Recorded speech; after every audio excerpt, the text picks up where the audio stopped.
쌍둥이 중 하나는 악마였다.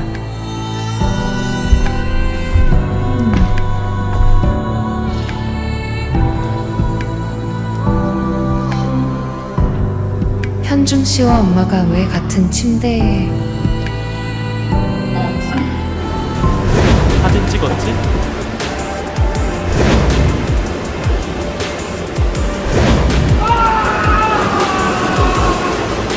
정재씨, 날 위해 꼭 돌아와야 돼. 하지만 절대 살아서 돌아오면 안 돼.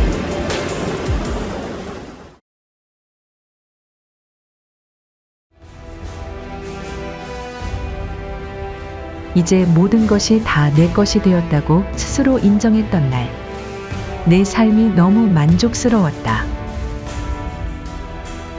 하지만 SNS에서 잊고 살았던 해수의 삶을 우연히 본 순간, 내 삶은 다시 초라해졌다.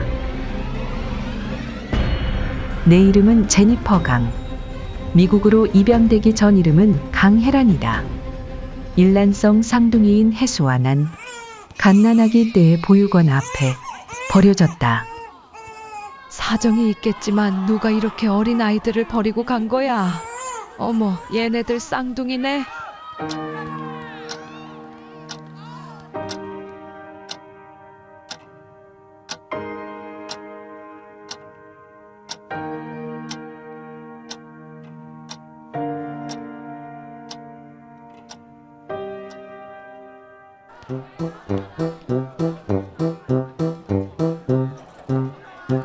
혜수야, 이리 좀 와봐. 저 혜란인데요.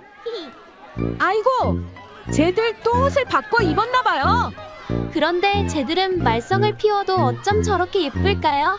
얼굴은 똑같이 생겼는데 성격은 완전히 다른 것도 참 특별해요. 우리 둘은 같은 디자인의 옷을 입으면 보육원 선생님들도 전혀 알아보지 못할 정도로 똑같은 외모를 가졌고, 선생님과 주변 사람들의 귀여움을 독차지하며 자랐다. 1982년 7살이 되던 해, 따뜻한 봄 어느 날, 보육원으로 낯선 검정색 고급 승용차가 들어왔다. 우아한 귀족 느낌의 백인 부부와 통역관으로 보이는 여자 한 분이 차에서 내렸고, 그들은 곧바로 원장실로 들어갔다. 호기심이 많은 난, 실제로 처음 본 외국 사람이 하도 신기해서 곧바로 원장실로 달려갔고, 문틈으로 그들이 어떤 이야기를 하고 있는지 몰래 엿들었다. 백인 부부는 결혼하기 전부터 많은 아이들을 낳고 다복한 가정을 꿈꿨지만 지금 10살이 된 아들 이후로는 아이가 생기지 않았다고 했다. 두 사람 모두 딸 하나만 더 있기를 바라는 마음이 같아서 입양을 결정했고, 한국 아이를 입양한 주변 지인들의 모습이 너무 행복해 보여 본인들도 한국 여자아이를 입양하기로 했다는 말을 원장님께 전했다. 그런데 마치 이미 입양할 아이가 결정이 된 상태에서 두 사람이 온 듯 원장님은 부부에게 해수에 대한 이야기를 해서 난 정말 깜짝 놀랐다. 해수에 대해 소개하는 원장님의 말을 들어보니 부부가 조용한 아이를 원했기 때문에 활발한 성격의 남에게 치기 싫어하는 나보단 얌전한 성격을 가진 해수를 소개한 것 같았다. 원장실 안에서 오가는 대화를 들으며 나는 너무나도 놀랐지만 어느 순간 계속 놀라고만 있을 때가 아니라는 생각이 들었다. 해수가 나 빼고 좋은 가정, 그것도 외국 사람들에게 입양된다고?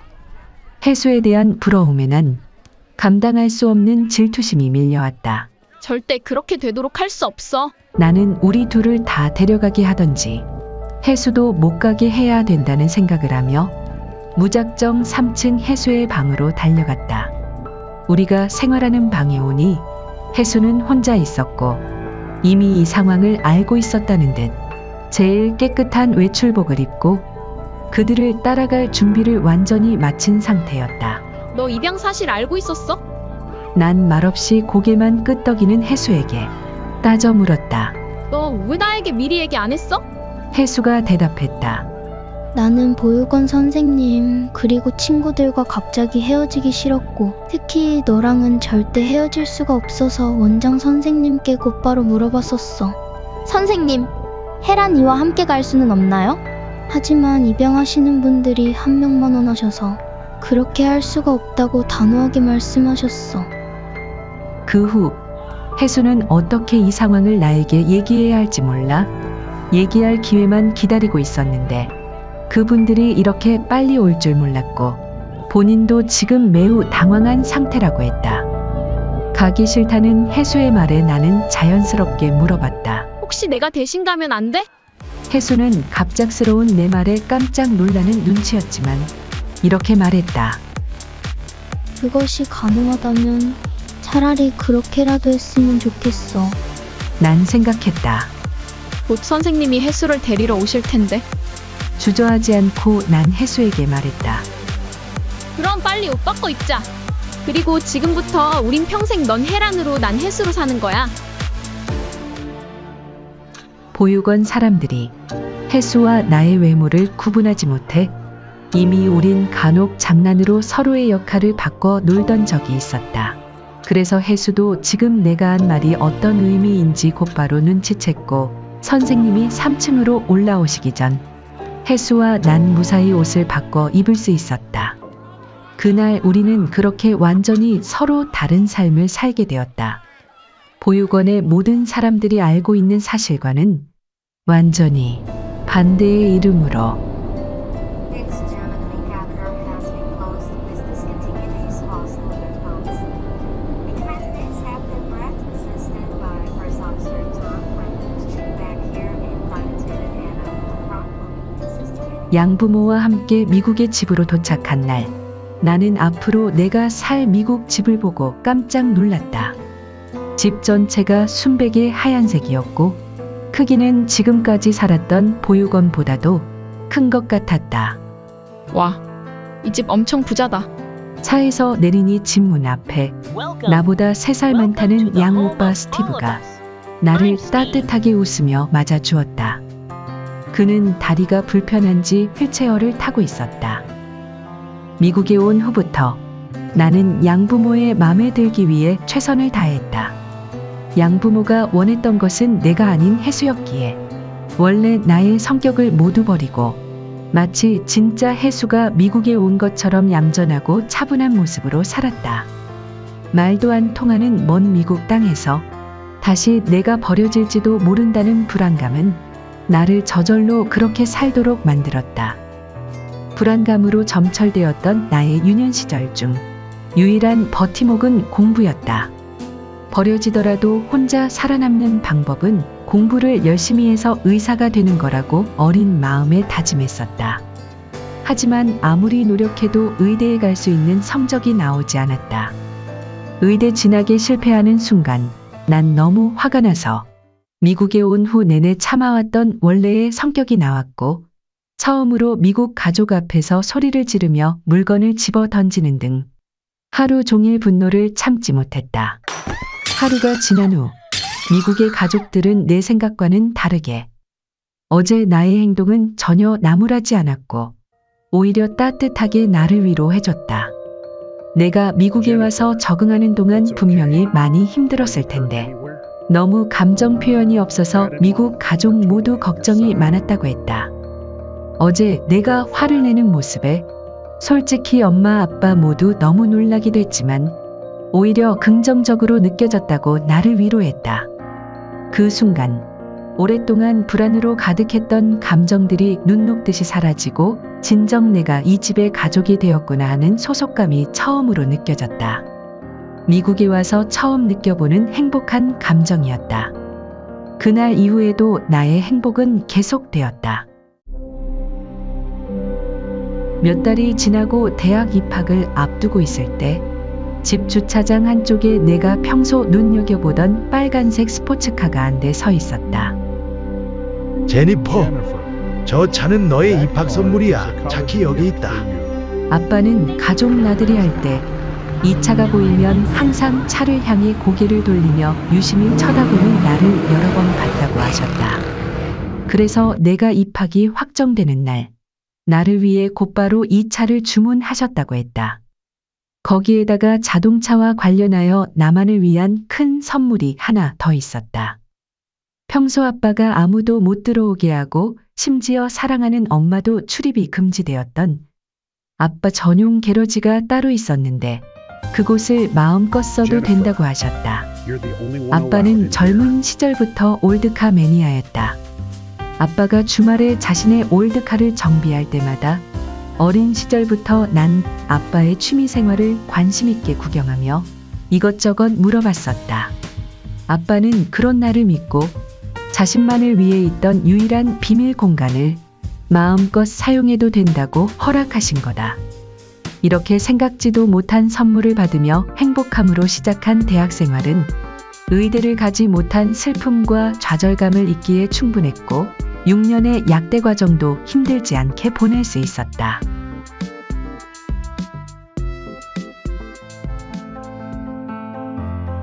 졸업 후 약사가 된 나는 대형 병원에서 일하게 되었고 사람의 생명에 관여하는 의사들의 스트레스를 직접 보면서 나의 약사 직업에 더 만족하게 되었다.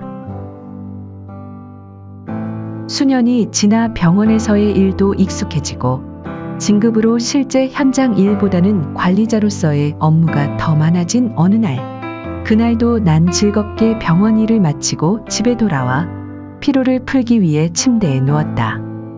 그런데 갑자기 미국으로 와 30여 년 지나는 동안 단 한 번도 생각해 본 적 없던 어린 시절이 떠올랐다. 내 삶에 여유가 생겨서 그런가?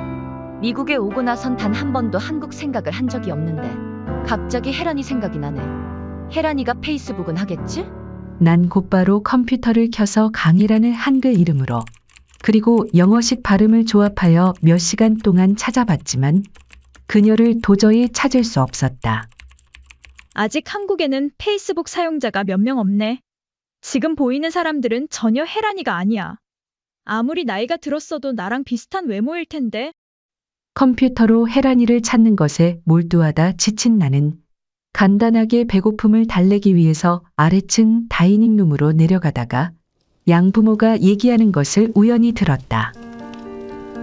우리 아들 스티브가 나이가 들면 몸이 좋아질 것을 기대했지만 휠체어에서 일어나는 것은 포기해야 할 것 같아.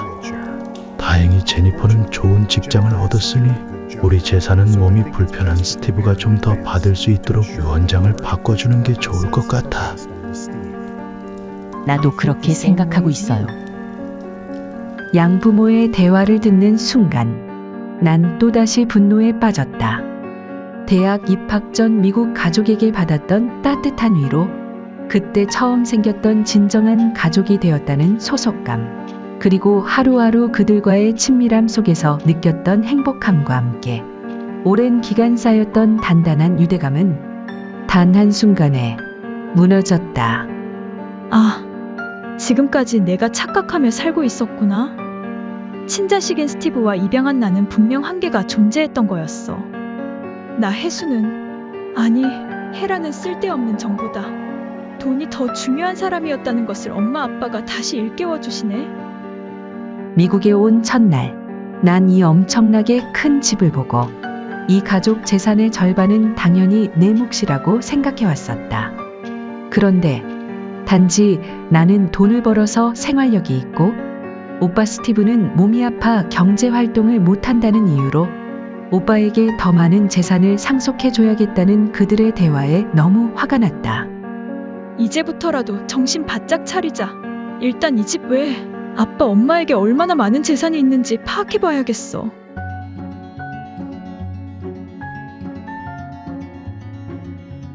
(40대가) 된 요즘 난 오빠의 건강에 도움이 될 만한 약을 직접 챙기고 있다. 항상 오빠의 건강과 다시 걸을 수 있기를 간절히 바라는 부모님의 소망을 뻔히 아는 입장에서 약사인 내가 계속 모른 척하고 있는 것이 눈치가 보였다.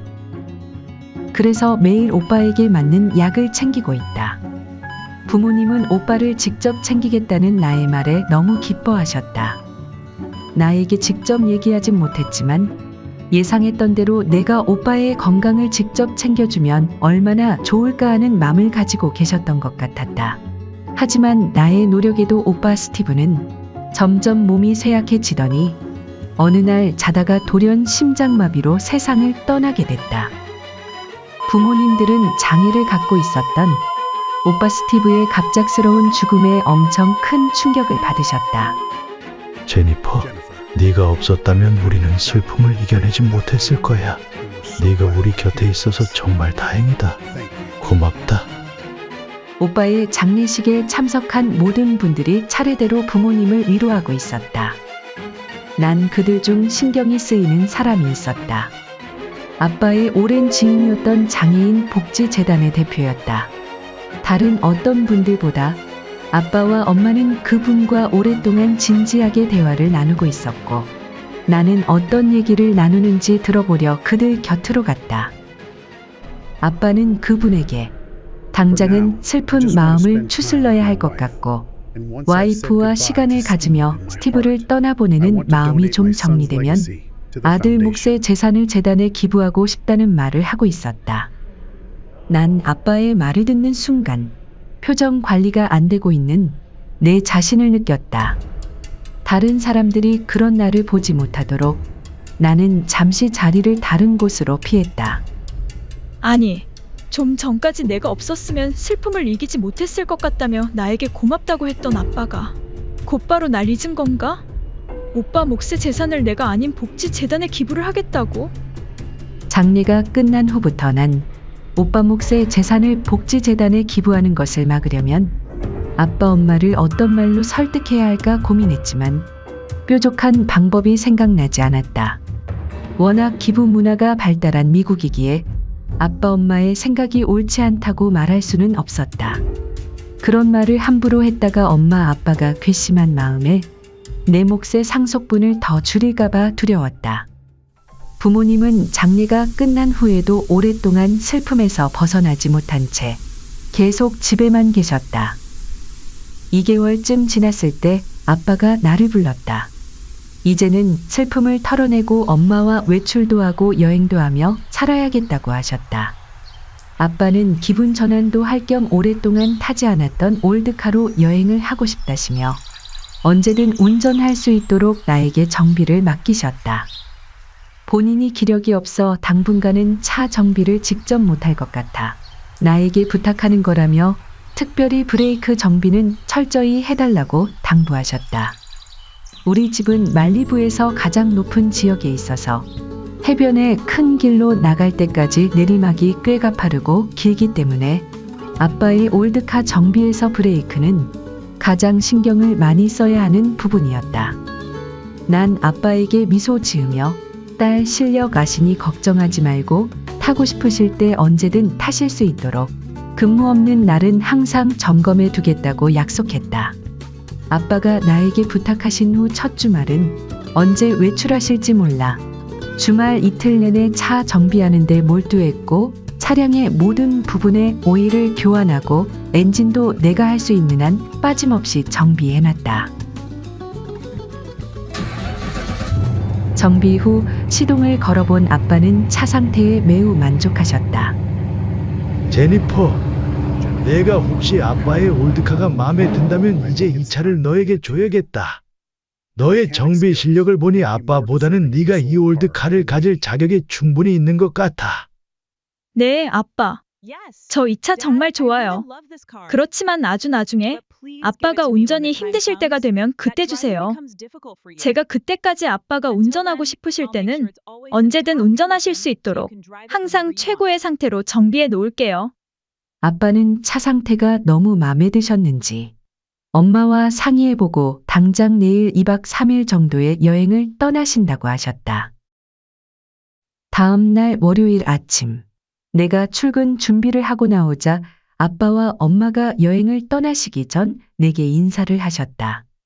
나는 아빠 엄마에게 즐거운 여행하시고 돌아오실 땐 슬픈 감정 다 털어버리고 행복함만 가득 마음에 담아 오시라고 말을 하며 한 분씩 꼭 안아드리고 출근을 했다.